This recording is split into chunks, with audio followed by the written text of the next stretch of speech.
안녕하세요. 오늘의 뉴스레터에 오신 걸 환영합니다. 불법 체류자 40만 시대로 접어든 지금, 불법 체류 외국인은 올해 들어서도 꾸준히 증가하고 있습니다. 그 중에서도 한국에 입국한 태국인 불체자 수가 무시무시한 수준인데요. 2015년엔 5만 2천여 명에 달했으나 현재는 20만 명 가까이 급증한 것으로 집계됩니다. 한마디로 매월마다 약 1천 명씩 늘고 있다고 생각하면 되는 것이죠. 이는 체류 기한을 넘기고도 한국에서 버티는 태국인이 꾸준히 누적된 결과인데요. 일각에서는 입국 심사를 조금 완화하자는 의견도 있으나 법무부 측은 불법 체류자를 거르기 위해 심사는 여전히 까다로울 수밖에 없다는 입장을 전하고 있습니다. 이 같은 법무부의 강경한 입장에 뿔이 난 태국은 최근 근거 없는 말로 한국을 협박했다가 뼈저리게 후회하고 있는 중인데요. 한국을 건든 결과는 처참했습니다. 법무부는 2023년에서 2027년까지 불법 체류 감축 5개년 계획 2년차를 맞아 관계 부처와 함께 정부 합동단속을 실시한다고 밝혔는데요. 이런 소식은 태국인 불체자들에겐 청천벽력이나 다름없었습니다. 특히 이번 합동단속은 법무부와 경찰청, 고용노동부, 국토교통부, 해양경찰청 5개 부처가 함께 무려 77일간 시행되는 것이었죠. 중점 단속 분야는 마약과 불법 체류 외국인 범죄, 유흥업소 종사자, 건설업종 불법 취업, 불법 입국 취업 허위, 난민 알선 행위 등이었는데요. 법무부는 강력한 합동 단속을 통해 국민의 안전을 위협하는 외국인 범죄 등을 집중 단속해 강제 퇴거와 입국 금지 등 엄정 조치할 예정이라고 밝혔죠. 또한 정당한 이유 없이 단속을 거부하는 경우엔 영장을 발급받아 단속을 실시하고 공무집행방해죄로 형사고발한다고 덧붙였는데요. 한국 측이 이토록 강하게 대응했던 적은 없었습니다. 그러나 한국 역시 참다 못해 칼을 빼든 것이었고, 이런 배경엔 태국이 한국을 무시하고 업신여기는 태도가 한몫했다는 반응인데요. 태국은 한국이 세계 GDP 10위라는 것을 알고 있지만 한켠에는 한국은 절대 선진국이 될 수 없다. 심지어는 일본 발끝도 못 쫓아가는 나라라며 대놓고 멸시를 하기도 했죠. 한마디로 한국을 자신들보다 낮은 수준의 나라로 인식하고 있었는데요.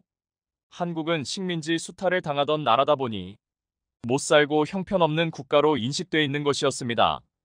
우리 조상들 세대의 희생에도 불구하고 못 살고 침략당했던 나라라는 사실에는 변함이 없는 게 태국이 한국을 무시하는 이유라고 하는데요. 특히 태국은 자신들이 서양 문명과 비슷한 수준에 도달했다고 생각함과 동시에 한국은 뒤처진 존재로 보고 있습니다. 따라서 한국에 대한 존중과 배려를 전혀 하지 않고 있는 것이죠. 강한 국가 앞에서는 사과하고 배상하면서 유독 한국에게만 멸시와 무시로 일관하고 있는 근본적인 이유인데요. 태국 여행사 협회의 유타차이 부회장이 한국의 관광 명소는 인기 영화와 넷플릭스 때문에 돋보인 일시적인 현상. 중국과 일본에는 한국보다 더 멋진 전망과 좋은 분위기도 있다. 한국을 무시하는 마음에서 비롯된 발언입니다. 하지만 최근에는 한국이 다양한 분야에서 성공하며 세계적인 인기와 영향력을 얻고 있죠. K-POP는 물론이며 K-드라마, K-뷰티 등등 많은 분야에서 한류가 전 세계에 퍼지고 있는데요. 많은 사람들이 한국의 문화와 제품을 즐기고 있다는 것은 말할 필요가 없습니다. 게다가 한국은 정치적으로나 사회적으로나 성숙하게 발전하며 국제사회에서 존경받는 모범적인 나라로 인식되고 있는데요.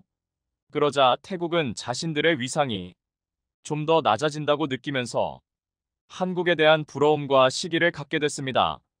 한국 네티즌들은 태국이 한국을 은근하게 무시하는 이유는 한국이 호주나 캐나다, 스페인의 GDP를 뛰어넘었지만 질투 때문이라고 꼽고 있는데요. 한국 네티즌들은 한국을 무시하는 국가들에게 인정받고 싶은 생각은 추호도 없지만 후려치기 당하는 건 기분 나쁘다는 입장을 내보이고 있습니다.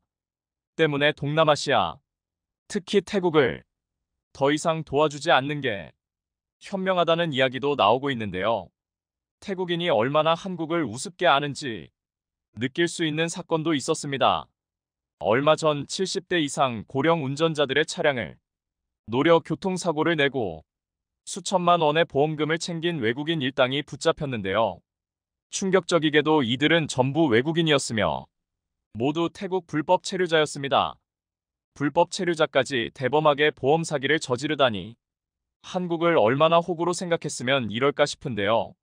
이들은 한국인 고령자들이 교통사고 대처에 미숙하다는 점을 노리고 일부러 들이받는 식으로 범행을 했다고 알려집니다. 2022년에는 8개월간 22차례에 걸쳐 보험 사기를 친 태국인이 붙잡히기도 했는데요. 후진하는 차량에 일부러 부딪혀 사고로 위장하는 수법으로 보험금 1억 2천만 원을 가로챘다고 전해지죠.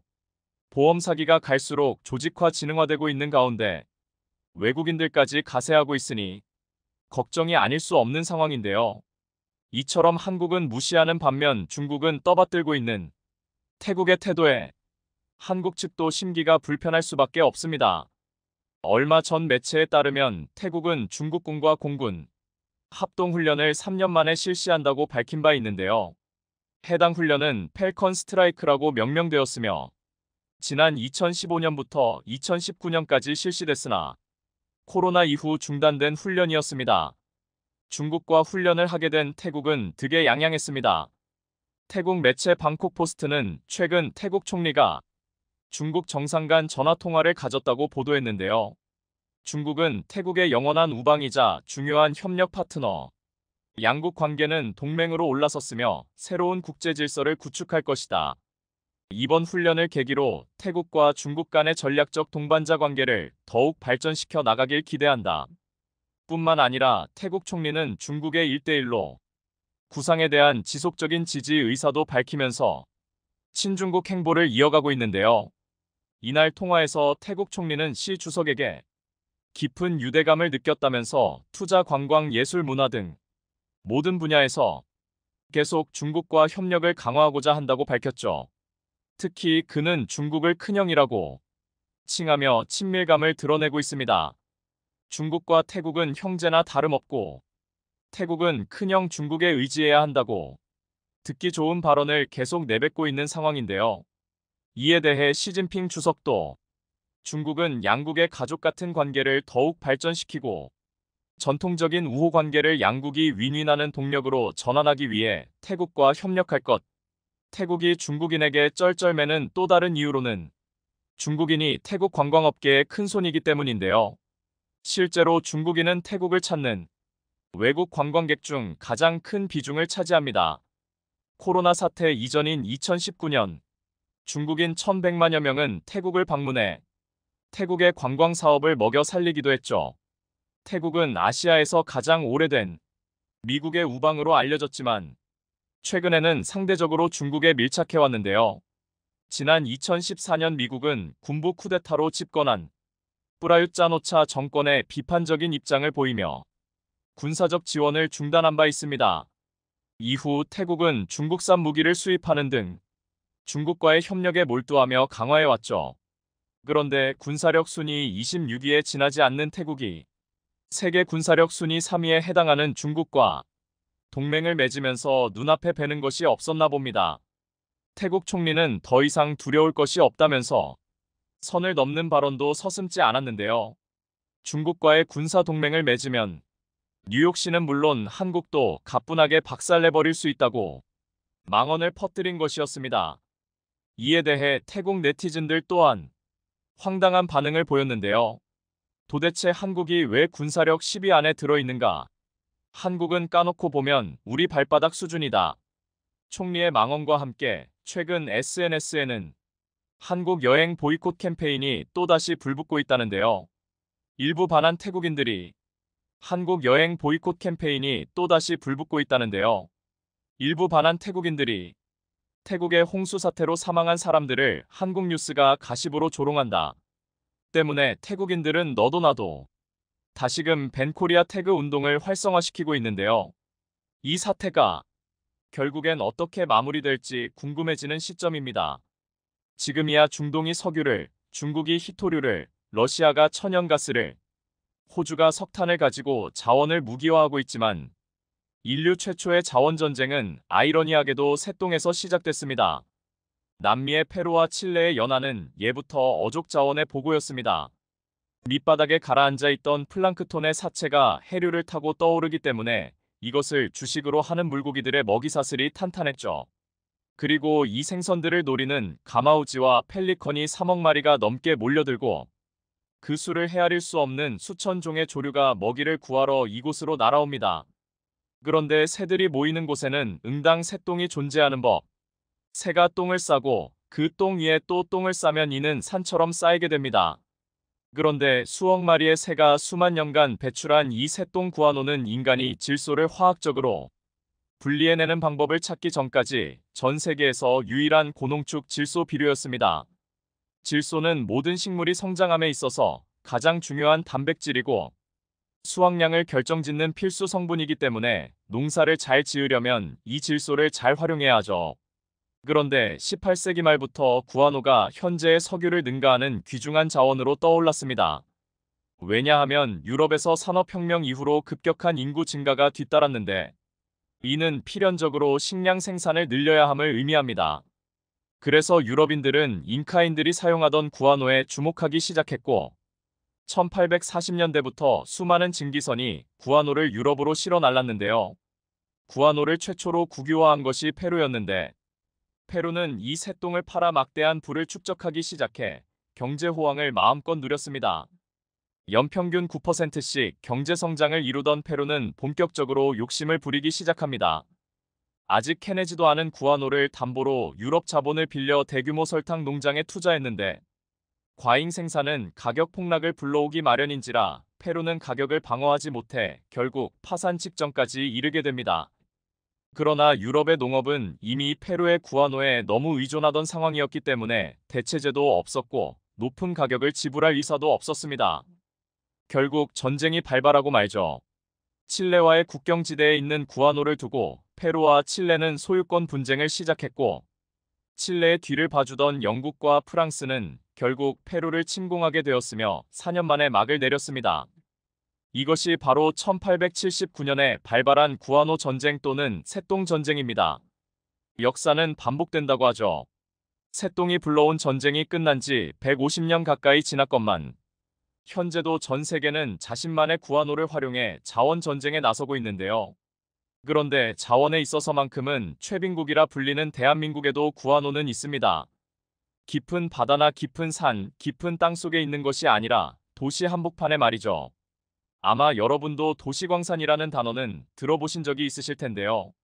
이는 해외 광산으로부터 희귀 금속을 얻는 것이 어려워지면서 자원 빈국의 새로운 생존 수단으로 떠올랐지만 뿐만 아니라 고갈되는 자원을 보호하는 차원에서 자연을 보호하는 차원에서 또는 버려지는 자원을 재활용해 더 유용한 자원으로 활용한다는 차원에서 주목받는 기술인데요. 쉽게 말하면 버려지는 폐가전 제품 등에서 희귀 금속을 얻는 겁니다. 즉 과거에는 금을 캐기 위해 곡괭이와 삽을 들고 광산으로 달려갔다면 이제는 폐가전 제품 하치장으로 달려가는 것이죠. 이 도시광산이라는 용어는 1986년 일본 도호쿠 대학의 난조 미치오 교수에 의해 처음 제시됐습니다. 그는 지구에 매장된 자원 중 석유나 석탄은 한 번 사용하고 나면 사라져버리지만 금속은 사용 이후에도 폐기물 속에 그대로 남아있어 언제든 재활용할 수 있다. 라는 개념을 제시하면서 관심을 끌게 됐는데요. 이런 주장과 맞물려 1990년 이후부터 현재까지 전 세계적인 금융위기와 불안정한 정세가 지속되면서 희귀 금속 확보를 위한 도시광산 개발은 중요한 산업으로 자리매김했습니다. 그렇다면 이 도시광산 기술로 얻을 수 있는 희귀 금속은 광산 채굴과 비교했을 때 효율이 있을까요? 지난 2016년 전남 해남에서는 한국지질자원연구원이 개발한 지질 탐사 기술로 지하 300m에 묻힌 약 21만 T의 금광석을 발견했는데 이를 채굴하면 금 627.5kg를 추출할 수 있다고 알려졌습니다. 즉 1T의 금광석에서 3G의 금을 회수할 수 있는 것이죠. 그러나 이에 반해 폐휴대폰 1T에는 금 200에서 400G뿐 아니라 은 3kg, 구리 131kg, 주석 13kg, 니켈 16kg 등 총 16종의 금속이 들어 있습니다. 즉 도시광산의 자원 매장량이 천연광산보다 월등하다는 겁니다. 특히 폐가 전 제품은 희소 금속을 많이 함유하고 있는데 자동차는 크롬, 망간, 니켈 등 희소 금속이 4.5kg 들어있고 냉장고, 에어컨에 들어가는 모터에는 335G, TV, PC의 LCD 패널에는 약 344G의 희소 금속이 들어있습니다. 수명이 다한 가전제품, 휴대전화, 컴퓨터는 폐기물 취급을 받지만 매장량과 경제적 가치 측면에서는 광산의 원석만큼이나 가치가 있는 셈입니다. 현재 전 세계에서 매년 버려지는 전자 폐기물이 약 5억만 톤을 웃돕니다. 그 중에서 재활용되는 비율은 불과 17% 수준으로 대부분의 전자기기는 버려지거나 소각돼 환경오염을 유발하는데요. 더구나 전자기기의 사용률은 매년 높아져 2030년쯤에는 전자 폐기물이 7,400만 톤에 이를 것으로 예상되는 만큼 도시 광산 기술에 대한 관심이 고조되고 있습니다. 그렇다면 한국의 도시광산 기술은 어느 수준까지 도달했을까요? 얼마 전 한국과학기술연구원의 물자원순환연구단은 폐기물에 포함된 금을 99.9% 효율로 회수하는 소재를 개발했습니다. 자동차나 석유화학 등 여러 산업에서 발생하는 폐기물 속 귀금속을 재활용할 수 있게 된 것인데 연구팀은 다층으로 이뤄진 내부 구조를 고분자 껍질이 감싸고 있는 캡슐형 소재를 개발했습니다. 이 소재는 금 이온을 캡슐 내부에 가둬 회수하는데 다층으로 이뤄진 내부 구조에는 금 이온에만 반응하는 장치를 두었는데요.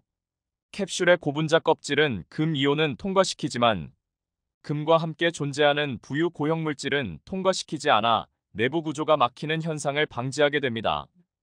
덕분에 기존의 흡착 소재들과는 비교할 수 없는 회수 효율을 얻게 됐죠. 효율이 세계 최고 수준인 99.9%에 이릅니다. 더구나 해당 소재를 10회 재사용해도 이 성능을 유지하기 때문에 폐가 전 제품에 포함된 금을 거의 대부분 회수할 수 있게 됩니다. 이런 연구 결과는 지난 4월 국제학술지인 케미컬 엔지니어링 저널에 게재됐습니다. 연구팀이 공개한 사진을 보면 금을 함유한 폐액을 새로 개발한 캡슐형 소재를 통해 회수 공정을 거치면서 소량의 금을 추출해냈는데 아주 적은 양에서 추출한 금의 양이 상당합니다. 만약 이만큼의 순수한 금을 얻기 위해 필요한 금광석의 양은 상당할 텐데 새삼 대단한 기술이라는 생각이 듭니다. 우리나라의 도시광산 업체 수는 2008년 363개에서 2016년 26개로 증가했고 아마 현재는 더 많아졌을 것으로 생각됩니다. 회수 가능 금속 종류도 2009년 14개에서 2016년 28개로 늘어나는 등 도시광산 기술은 매년 진화하고 있습니다. 한국의 대표적인 도시광산 기업으로는 성일하이텍이라는 기업이 있는데 이 기업은 전기차 배터리 등의 2차전지, 부산물에서 코발트, 니켈, 망간, 리튬 등 고부가가치 자원을 회수하고 습식 재련 기술을 통해 금, 은, 백금 등을 추출하고 있습니다. 특히 배터리 회수 기술을 보유한 국가는 극소수에 불과합니다. 글로벌 업체인 덴마크의 유미코아가 리튬형 배터리에서 가치 있는 금속을 뽑아내기 시작한 것은 고작 4에서 5년밖에 안 됐고 중국의 3대 폐배터리 재활용 업체들은 전부 광산을 소유하고 있습니다. 리튬형 배터리로 국한한다면 블랙 파우더로 분해한 후 코발트, 니켈 등의 유가 금속을 뽑아내는 재활용 업력은 성일하이텍이 가장 오래됐습니다. 블랙 파우더에는 한국이 전부 수입에 의존하는 코발트, 니켈, 리튬, 망간, 구리 등 5대 유가 금속이 전부 들어있는데 전부 뽑아내려면 습식 재련 기술이 있어야 합니다. 특히 망간의 경우는 추출 방법이 복잡해 습식 재련 외에는 추출 방법이 없죠. 이에 몇 년간의 연구 개발을 거쳐 습식 재련 방식으로 금속을 추출하는 기술을 개발한 성일하이텍은 이제 전기차 보급과 함께 쏟아져 나올 폐배터리 시장에서 고부가 가치를 창출하기 위해 만반의 준비를 갖추고 있습니다. 앞으로 한국 기업들의 도시광산 기술이 한국을 자원부국으로 만들어주기를 기대합니다. 중국이 한국에 보복하기 위해 너무나도 충격적 일을 꾸미고 있었습니다. 지금까지 중국이 한국에 했던 보복과는 비교가 불가능할 정도로 너무나 충격적이고 강력한 보복입니다. 반도체를 넘어서 세계에서 가장 큰 시장이 될 것으로 전망되는 2차전지 산업. 이렇게 거대한 2차전지 산업을 한국이 싹쓸이하자 중국이 한국을 박살내기 위해 너무나도 충격적인 일을 꾸몄습니다. 자, 그런데 한국에서 기적이 일어났습니다. 어떻게든 한국을 짓밟으려는 중국을 한 방에 잠재워버릴 너무나도 강력한 한 방을 한국이 세상에 공개하면서 대반전이 일어났는데요.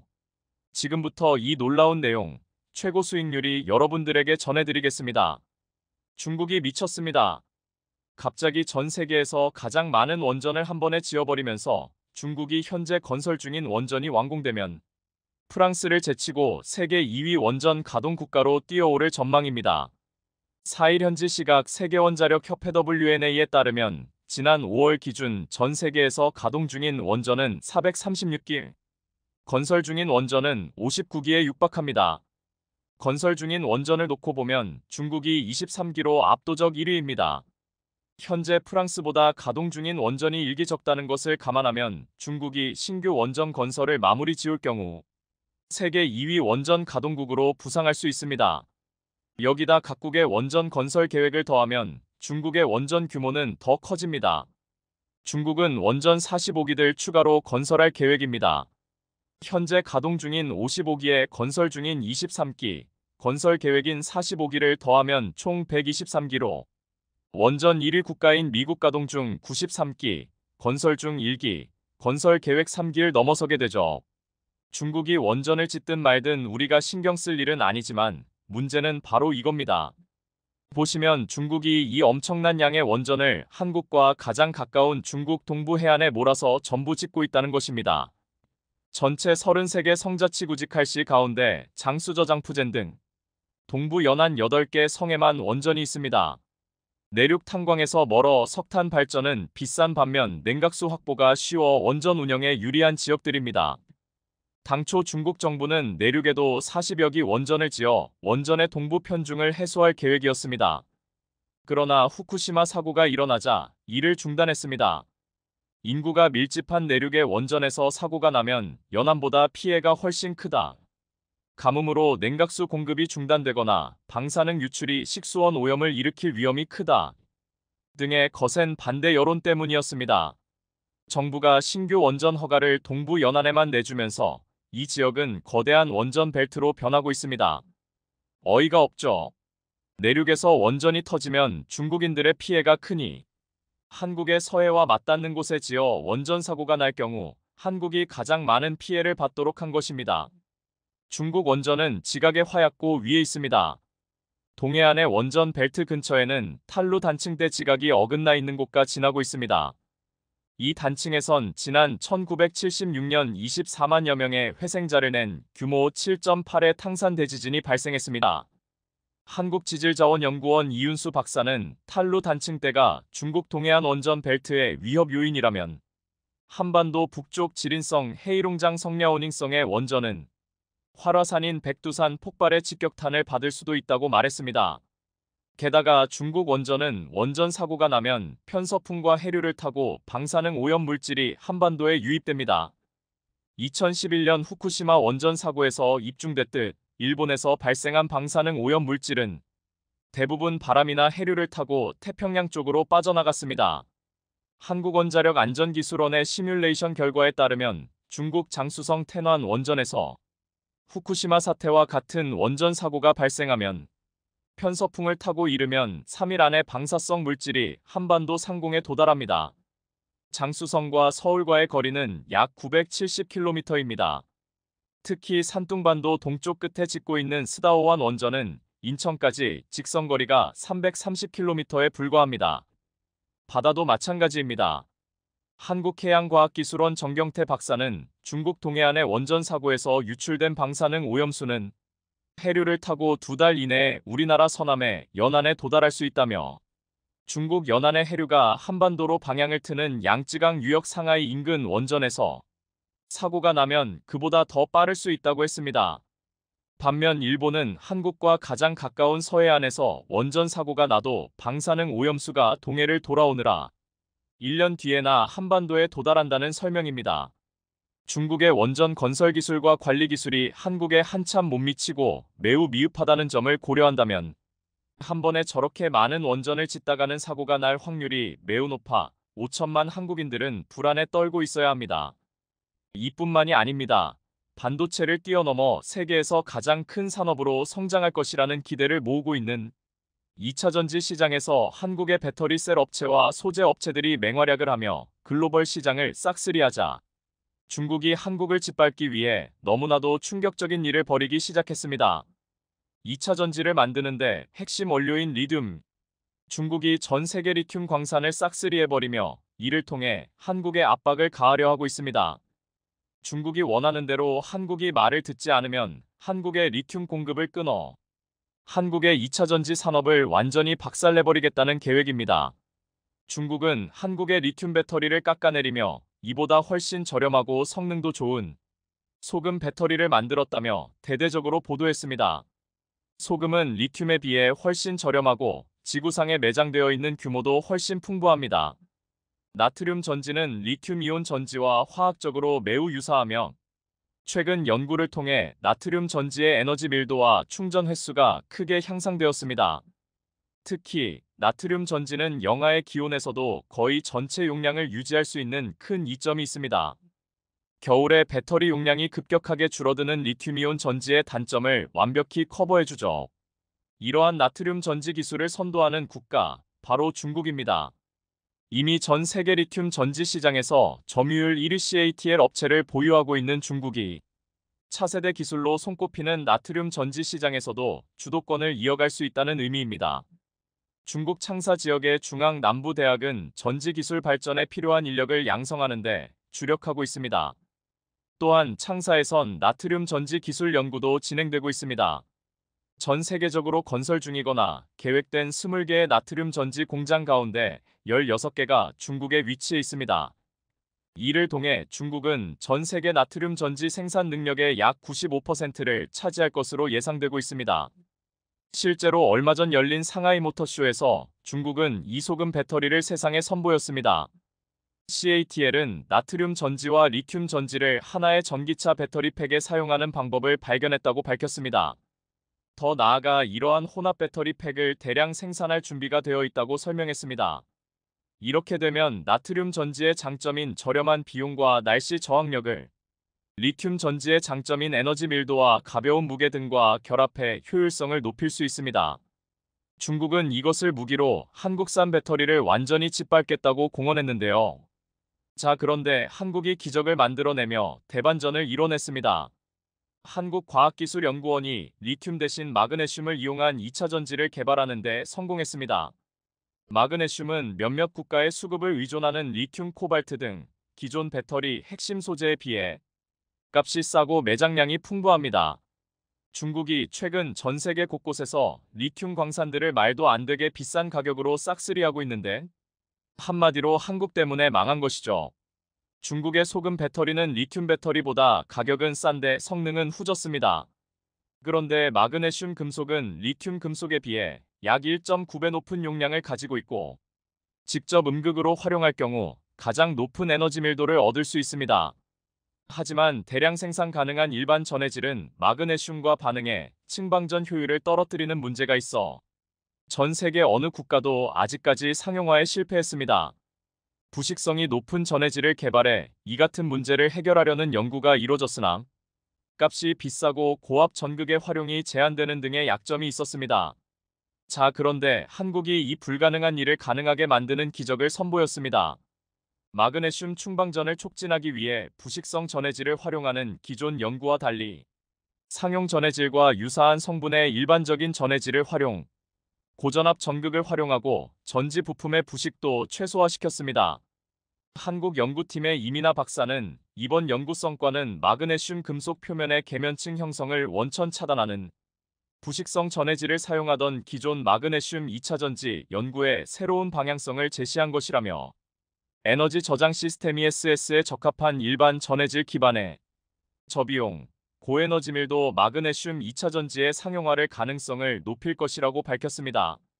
중국은 큰일 났죠. 그동안 비싸게 구매한 수많은 리튬 광산들과 천문학적인 돈을 쏟아부어 만든 소금 배터리가 한국의 마그네슘 배터리에 밀려 한순간에 국가 파산 위기에 놓였습니다.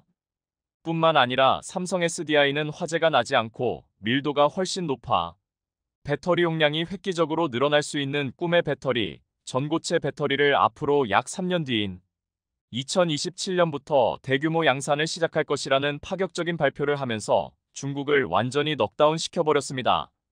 지난 수년간 엄청난 돈과 시간을 쏟아부어 겨우 만들었다는 것이 소금 배터리인 중국. 중국이 소금 배터리를 만드는 동안 한국은 꿈의 배터리라 불리는 전고체 배터리에 이어 리튬 배터리를 뛰어넘는 파괴력을 지닌 마그네슘 배터리까지 개발에 성공하는 모습입니다.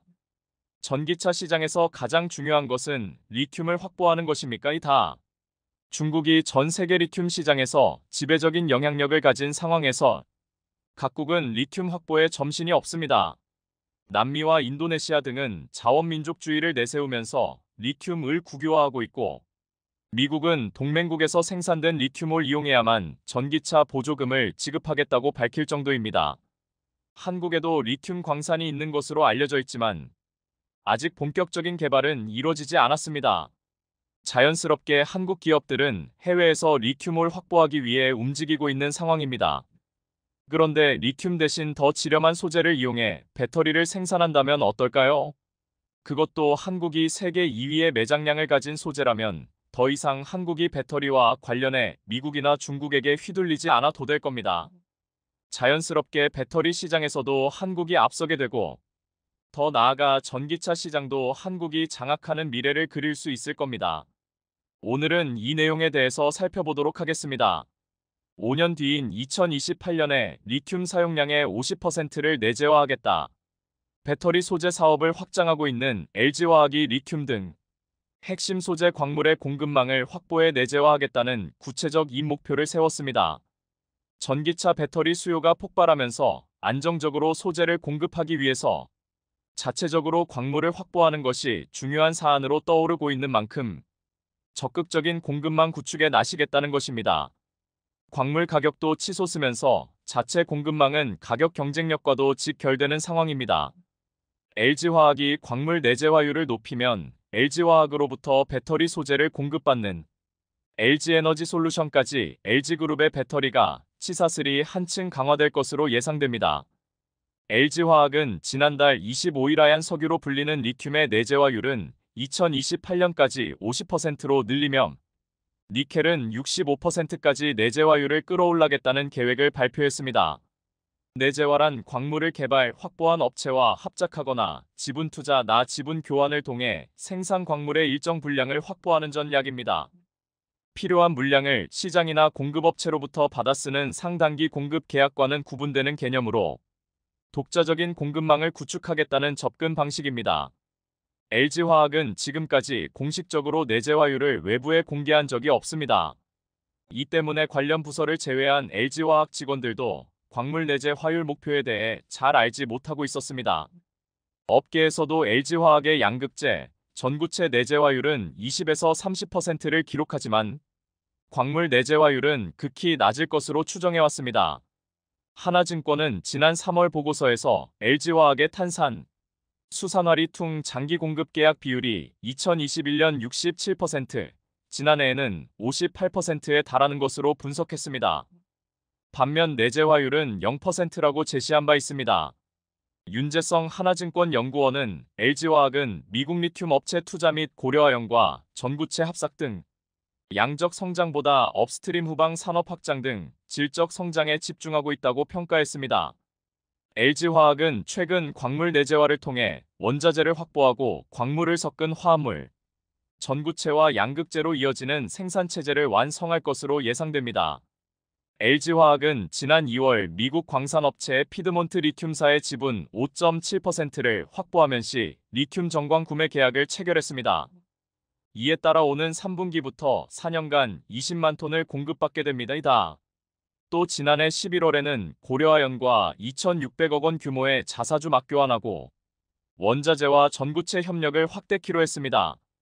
작년 6월에는 중국 텐치리튬의 지분 8.75%를 확보하면서 수산화리튬 장기 공급망을 구축했습니다. 울산 온산산업단지와 새만금국 가산업단지에 각각 전구체 공장도 건설 중입니다. 온산에는 고려화연 계열사 캠코와 한국선구체회사를 합작 설립해 내년 2분기 양산을 목표로 세웠습니다. 새만금에는 중국 화유코발트와 1조 2천억 원을 투자해 연산 10만 톤 규모의 전구체 공장을 짓고 있으며 음극재나 분리막, 동박 등 다른 배터리 소재 사업도 강화하고 있습니다. 배터리 업계는 미국 인플레이션 감축법 IRA 시행에 따라 중국 수입 의존도가 높은 원자재에 대한 내재화가 빠르게 이뤄질 것으로 예상합니다. 미국뿐만 아니라 유럽도 향후 중국을 배터리 공급망에서 배제할 가능성이 높은 상황에서 소재 업체들도 탈중국이 불가피하기 때문입니다. LG화학도 전구체 합작사인 중국 화유코발트 지분을 필요시 전량 인수할 수 있다는 입장을 밝힌 바 있습니다. 미국의 인플레이션 감축법으로 시작된 전기차 전쟁은 새로운 전기를 맞이하고 있습니다. 지금까지 막대한 내수 시장으로 성장해온 중국 전기차 산업이 무너지고 있기 때문입니다. 중국 전기차 시장의 급성장에 힘입어 혜성처럼 등장했던 전기차 스타트업들이 퇴출 수순을 밟고 있습니다. 적은 판매량, 높은 지출로 적자가 커진 가운데 코로나 기간 자본시장 상황도 좋지 않아 투자금마저 말라버렸습니다. 여기에 전기차 시장 성장세 둔화로 업체 간 가격 경쟁까지 벌어지자 자금난이 심각한 기업부터 쓰러지고 있는 겁니다. 업계의 신은 대대적 구조조정은 이제 시작이며 향후 2에서 3년 내 전기차 회사 최대 70%가 문을 닫을 수 있다는 전망이 나오고 있습니다. 중국 경제 매체 제일제경과 매일경제신문 등에 따르면 중국 전기차 스타트업 웨이마 자동차가 하이난성에서 운영하는 매장 6개를 모두 정리한 것으로 전해졌습니다. 지난 3월 상하이 칭푸구의 소비자보호위원회는 웨이마의 영상태가 심상치 않다며 소비자들의 신중한 구매가 필요하다고 밝힌 바 있습니다. 현재 하이난성에서만 2천여 명의 소비자가 애프터 서비스와 부품을 받지 못해 어려움을 겪고 있는 것으로 알려졌습니다. 웨이마는 한때 웨이라이 샤오펑 바이동과 함께 중국 전기차사 소룡으로 불렀습니다. 2015년 설립 후 텐센트, 바이두 등 중국 대표 정보기술 IT 기업은 물론 홍콩 최대 재벌로 아시아의 워런 버핏이라 불리던 리자청 청쿵그룹 회장의 투자까지 받았습니다. 지난해 6월까지만 해도 70억 4천만 달러 약 9조 3,500억 원의 몸값을 자랑하며 홍콩증 건거래소에 기업 공개 IPO를 신청했습니다. 그러나 같은 해 10월부터 판매부 증가 적자 확대로 직원 임금 삭감, 경영진 절반 축소 등의 소식이 전해졌고 결국 IPO 신청 효력이 상실됐습니다. 웨이마는 올해 1분기 전기차를 단 한 대도 팔지 못했습니다. 경영난을 겪고 있는 곳은 웨이마뿐만이 아닙니다.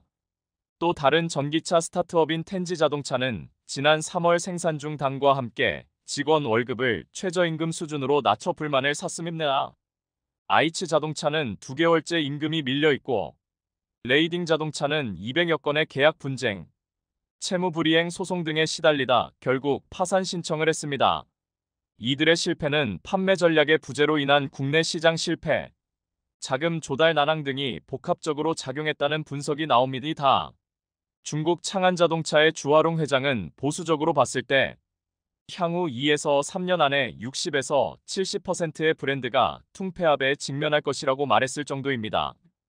전기차 시장에 대한 접근성이 낮아진 것은 배터리 가격이 비싸기 때문입니다. 지금까지 중국은 막대한 보조금을 지급하면서 자국의 배터리 산업을 키워왔는데 인플레이션 감축법을 시작으로 미국과 유럽에서 중국산 배터리 견제에 나서면서 상황이 달라지기 시작했습니다. 중국산 리튬을 사용하지 않는 기업들이 늘어나면서 원자재를 장악해 배터리, 더 나아가 전기차 시장까지 장악하겠다던 중국의 계획이 무너지고 있는 것입니다. 중국은 세계 시장에서 우위를 차지하는 신에너지차를 집중적으로 육성하는 한편 신흥국 리듬 광산 확보를 위해 지분 투자를 늘리고 있습니다. 에너지 컨설팅 업체 라이스테드 에너지에 따르면 중국 기업들은 최근 2년 새 45억 달러 약 5조 9천억 원을 투자해 남미 아프리카 지역에서 20개에 달하는 리튬 광산 지분을 확보했습니다. 중국 기업들이 투자한 광산 개발이 순조롭게 이뤄질 경우 중국은 2025년 전 세계 리튬 공급량의 3분의 1을 확보하게 될 것이라는 관측이 나올 정도입니다. 특히 중국은 리튬 정제 시장을 장악하다시피 하고 있습니다. 리튬 정제 과정에서 이뤄지는 환경 파괴를 묵인할 수 있는 국가이기 때문입니다.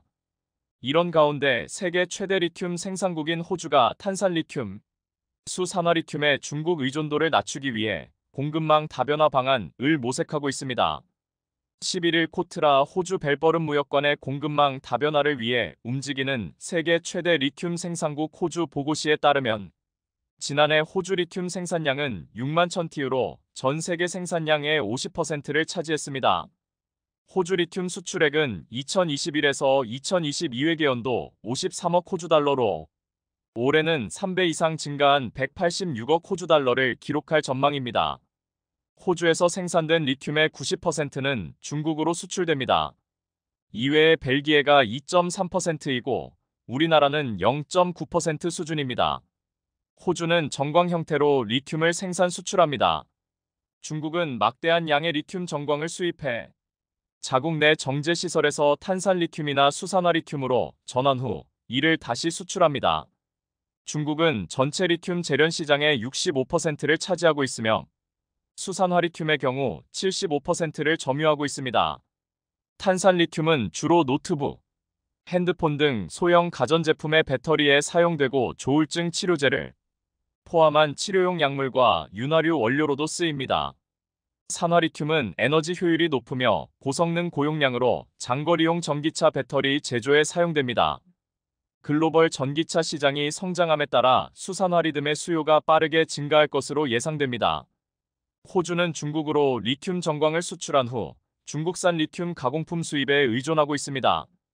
이에 비효율적이며 글로벌 안보에 위협이 될 수 있다는 우려가 나옵니다. 호주 최대 노조인 AWU는 중국 의존도를 낮추기 위해 핵심 광물 수출 관세를 부과하고 해당 수익으로 헌지에서 광물과 공품을 제조해야 한다고 제안했습니다. 코트라는 호주는 전 세계에서 가장 많은 양의 리튬을 채굴, 생산하는 국가로 글로벌 리튬 생산량의 절반의 비중을 차지하고 있다 하지만 대부분의 리튬 수출은 정광으로 수익성이 높고 수요가 증가하는 수산화 리튬은 공급하지 못하는 상황이라고 지적했습니다. 그러면서 호주는 중국에 대한 의존도를 줄이기 위해 상호보완 관계에 있는 여러 국가와 전략적 파트너십을 맺고 있으며 최근에는 핵심 광물 수출의 관세를 부과해 발생하는 수익으로 헌지에서 광물 가공품을 제조하는 방안 등을 논의 중이다고 전했습니다. 이렇게 리튬을 두고 치열한 싸움이 이어지는 상황인데 리튬 매장량이 부족한 한국에게는 마냥 좋은 소식은 아닙니까? 그런데 한국이 리튬이 아닌 새로운 해법을 찾아내면서 배터 시장의 대격변이 예상되는 상황입니다. 한국과학기술연구원 KIST 에너지 저장 연구센터 이민아 박사팀이 리튬 이온 전지를 대체할 마그네슘 2차 전지를 개발했습니다. 이 전지는 일반 2차 전지에 쓰이는 전해질을 사용할 수 있으며 지금까지 연구됐던 마그네슘 전지보다 충전할 때 필요한 전기를 10분의 1가량 줄일 수 있습니다. 뿐만 아니라 990회 이상 충방전을 거듭해도 안정적으로 작동한 것으로 알려졌습니다. 이민아 박사는 4일 값비싼 리튬 은 전량 수입에 의존하고 있으나 마그네슘은 국내 매장량이 많아 소재 단계부터 연구 개발을 하고 있다고 말했습니다. 마그네슘은 리튬보다 에너지 저장 용량이 1.9배 높지만 지금까지 효율적인 충방전이 어려웠습니다. 이에 연구진은 마그네슘 금속을 음극으로 사용해 고효율로 충방전 반응을 유도하는 기술을 개발했습니다. 이 기술을 적용해 테스트한 결과 리튬이온 전지에 들어가는 것과 유사한 전해질 TFSI를 사용해도 총방전 때 과전압이 0.2V 미만으로 과전압을 10분의 1로 줄였습니다. 즉 충전할 때 전기를 더 적게 사용할 수 있다는 의미입니다. 또 지금까지 연구됐던 마그네슘 전지의 쿨롱 효율이 10% 미만이던 반면 연구진의 전지는 99.5%까지 향상됐습니다. 이 박사는 기존 마그네슘 전지가 충전을 해서 사용할 수 있는 에너지가 10% 미만이었다면 연구진이 개발한 전지는 99.5%까지 다 사용할 수 있다고 설명했습니다.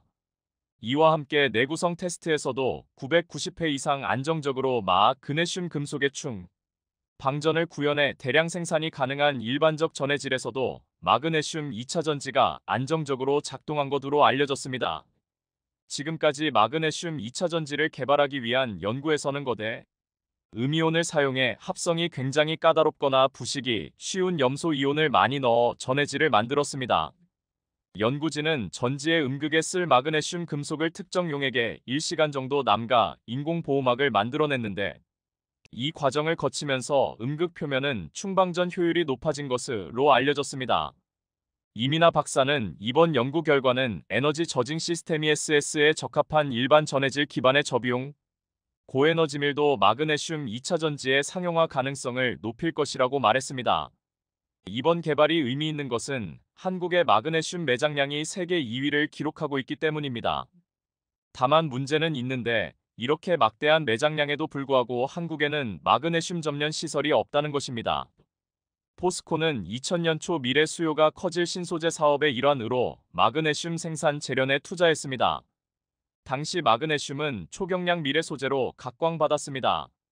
마그네슘은 무게가 알루미늄의 65%, 7강의 22%에 불과하지만 강성은 뛰어나고 열전 도율도 좋은데다 전자파 차단 기능도 있습니다. 이 때문에 휴대폰과 노트북, 자동차 차체 등에 대한 수요가 폭증할 것이라고 전망됐습니다. 실제로 포스코는 스마트폰 등 모바일 기기가 확산되기 전인 2007년 순천 해룡산단에 약 900억 원을 들여 마그네슘 판재 공장을 지었고 2012년에는 강릉 옥계 1만 톤의 마그네슘계를 재련할 수 있는 공장도 준공했습니다. 마그네슘 원석 백운석은 강원도에만 약 1억 9천만 톤이 매장돼 있는 것으로 추정됩니다. 하지만 잔밋빛 전망은 보기 좋게 빗나갔습니다. 마그네슘 합금의 최대 경쟁자인 알루미늄 합금이 대세로 자리 잡았기 때문입니다.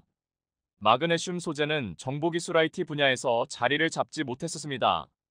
기대했던 스마트폰 케이스도 알루미늄을 거쳐 최근에는 유리 소재로 바뀌었습니다. 글로벌 스마트폰 업체 관계자는 마그네슘은 물성이 단단하고 가벼운 것은 맞는데 주조와 후처리가 어려워 스마트폰에 적합한 재료가 아니다라고 설명했습니다.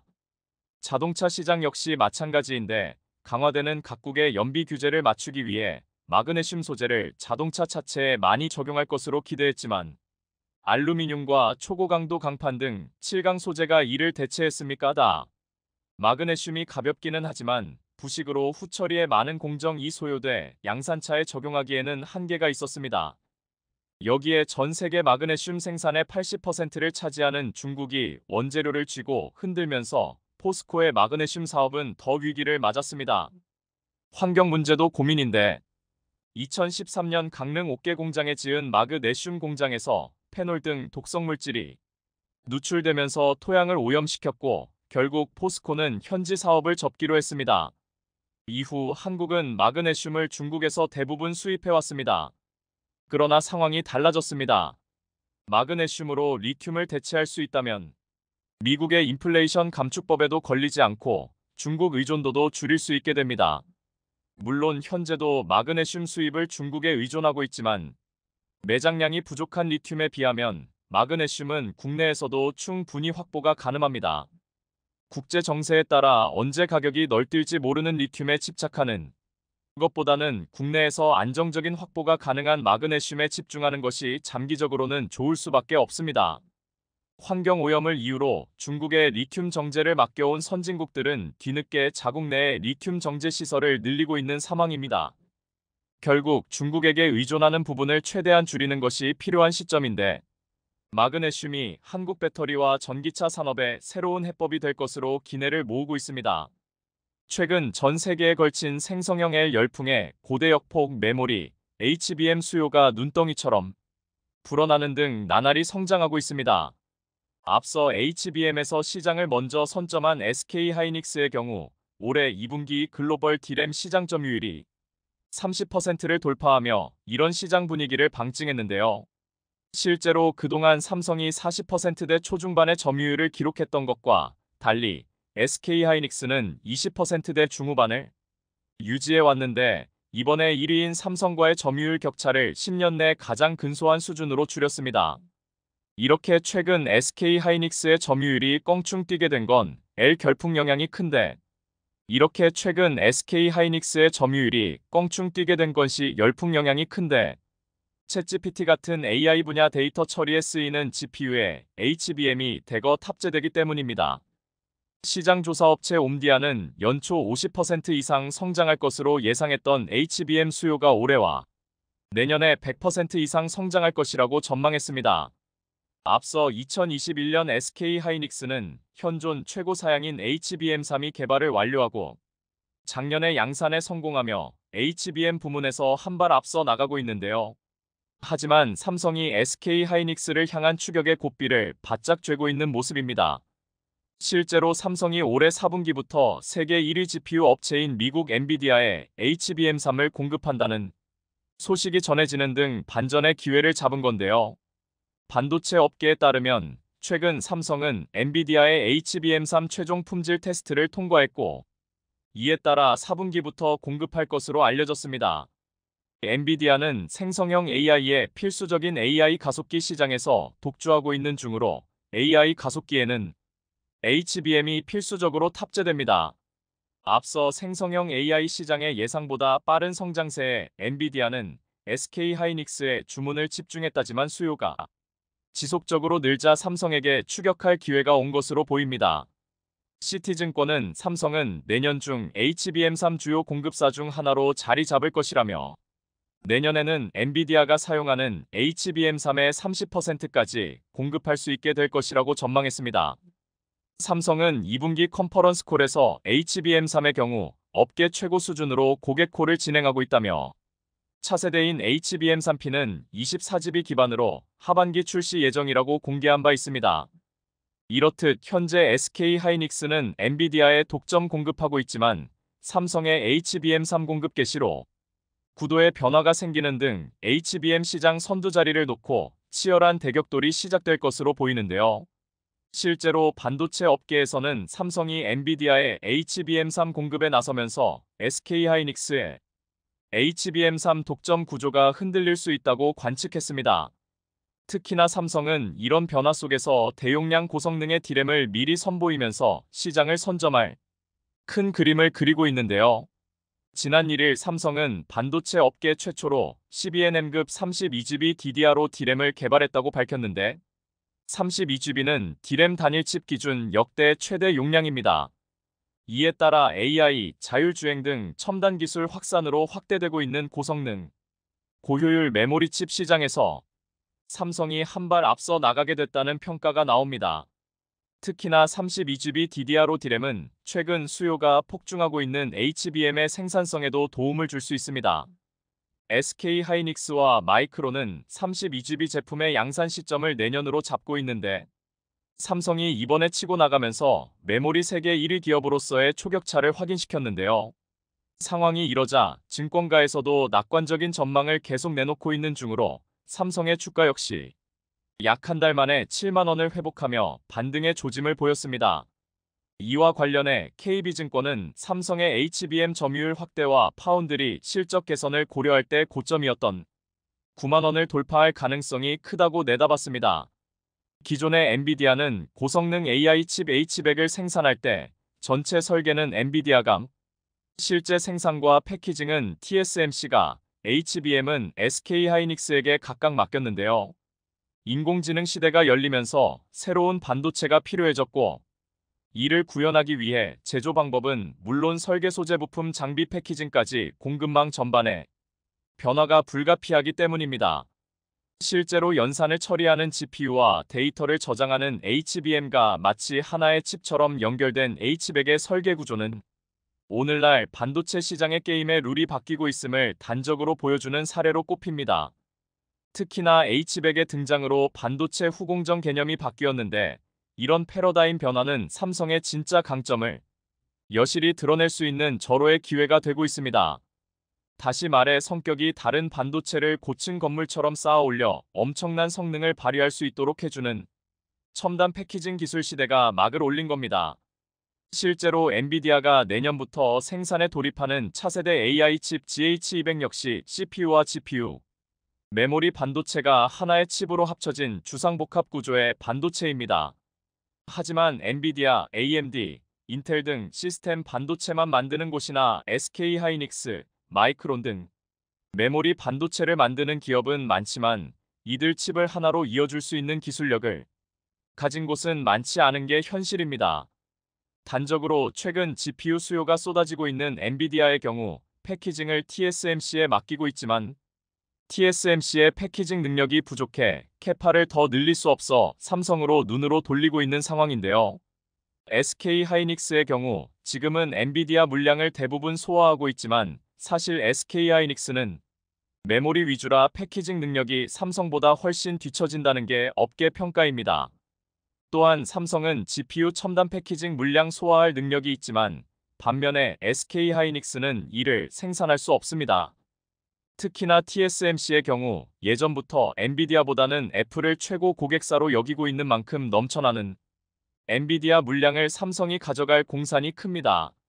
그간 엔비디아가 TSMC의 GPU 첨단 패키징 물량 대부분을 맡겼는데 최근 삼성과 GPU 첨단 패키징 서비스 공급도 추진하고 있다는 소식만 봐도 알 수 있는 대목입니다.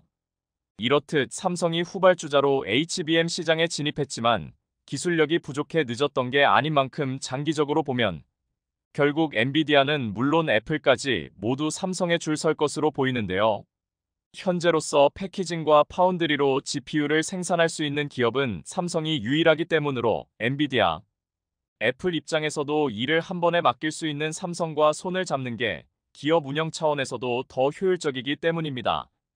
사실 예전부터 삼성은 TSMC와 달리 메모리 반도체 사업을 하는 특징을 반영해 칩 생산 과정에서 패키징까지 해주는 턴키 서비스를 시작했었는데요.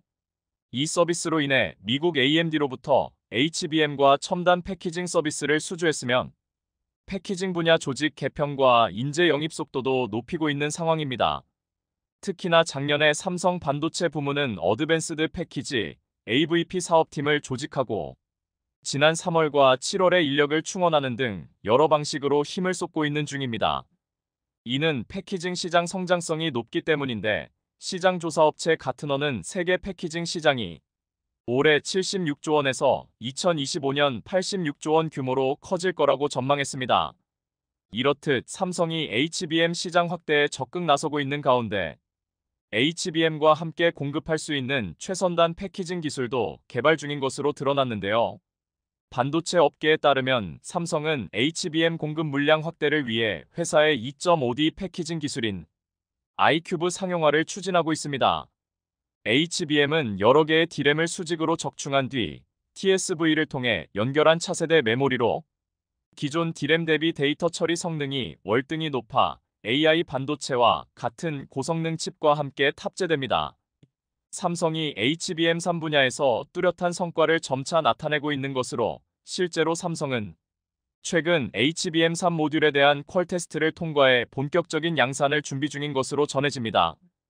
특히나 최근 삼성이 중점적으로 보고 있는 기술은 iQV6, iQV8로 업계 내 최신 HPC 가속기인 엔비디아 GH100, AMD MI300 등이 HBM을 최대 8개까지 탑재하고 있기 때문입니다.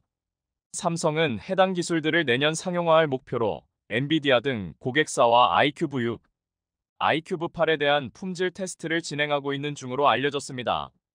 이렇듯 삼성이 HBM 2.5D 패키징을 엔비디아와 AMD에 함께 제공할 경우 HBM을 단품으로 넣는 것보다 공급 물량을 획기적으로 늘릴 수 있어 이들 업체들이 삼성에게 더욱더 힘을 실어줄 것으로 보이는데요. 삼성에겐 이번 기회로 종합 반도체 1위 글로벌 기업으로 올라서게 될 것으로 보입니다. 그것도 그럴 것이 현재 TSMC의 위기도 겹친 상황이라 삼성에게 유리한 판이 깔렸습니다. 글로벌 데이터에 따르면 최근 TSMC와 미국 사이 관계가 악화되면서 TSMC가 미 애리조나에 신설하는 반도체 공장 가동 일정이 지연되고 있는 중입니다.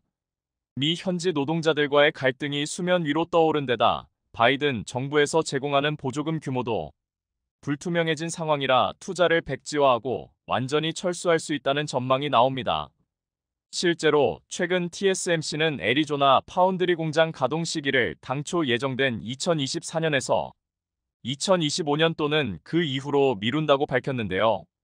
반면에 삼성의 텍사스주 반도체 공장 투자 계획은 순조롭게 이뤄지고 있어 TSMC가 삼성에 패배할 가능성이 큽니다. 이런 가운데 최근 TSMC가 중국 본토 공략에 속도를 내면서 상황 판단마저 잘못하고 있는데요. 악화된 중국 대만 관계와 미국의 대중 제재에도 불구하고 투자와 첨단 반도체 판매를 중국에서 늘리고 있기 때문입니다. 반도체 업계에 따르면 올해 TSMC의 중국 내 칩 출하량이 크게 늘었는데 특히나 연초부터 7나노 AI 칩 주문량을 확대했습니다. 중국 내에서 한국, 미국 기업들의 빈자리를 채우면서 부진한 실적을 중국에서 만회하겠다는 계산으로 보이지만 자충수를 두고 있는 것 같은데요. 특히나 주목할 건 이제 3나노 공정 수율도 삼성이 TSMC보다 앞서고 있다는 점입니다. 증권가에서는 삼성이 3나노에서 TSMC와 비슷하거나 그 이상의 수율을 확보한 것으로 분석하고 있습니다. 시장 조사기관 아레테리서치는 TSMC의 3나노 수율이 55%인 반면 삼성은 60%에 이르는 것으로 추정했습니다.